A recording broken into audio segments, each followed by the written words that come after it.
বন্ধুরা আজকে ভিডিও জানতে পারবেন যে আপনারা কিভাবে জিও হটস্টার খুলতে পারবেন।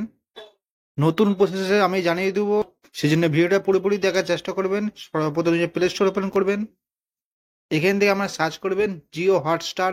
এই অ্যাপসটা আমি ডাউনলোড করে নিয়েছি, আমার ডাউনলোড করার পর ওপেন করবেন। এরপর আমরা কন্টেন্টের উপরে ক্লিক করবেন। এরপর আমার নিজের ল্যাঙ্গুয়েজ সিলেক্ট করবেন। আমরা ইংলিশ যদি দেখতে চান ইংলিশ সিলেক্ট করবেন, বাংলা সিলেক্ট করতে পারেন। এখানে আমি হিন্দি সিলেক্ট করলাম। এরপর আমার কন্টেন্টের উপরে ক্লিক করবেন। তো বন্ধুরা এখান থেকে জিও হটস্টার ওপেন হয়ে গেছে। এরপর আমাদেরকে সর্বপ্রথম নিজের মোবাইল নাম্বার লগ ইন করতে হবে। তার জন্য আমার কর্নার দিকে দেখতে পাবেন মাই পেজ, এখানে ক্লিক করবেন। এখানে দেখতে পাবেন লগ ইন, এখানে ক্লিক করবেন। এখানে নিজের মোবাইল নাম্বার এন্টার করবেন। এরপর আমার এই অপশানে ক্লিক করবেন। এরপর এখান থেকে ওটিপি আসবে, ওটিপিটা অটোমেটিক এন্টার হয়ে যাবে। এখান থেকে জিও হটস্টার লগ ইন হয়ে গেছে। এরপর এখান থেকে আমার সাবস্ক্রিপশন নিতে পারেন।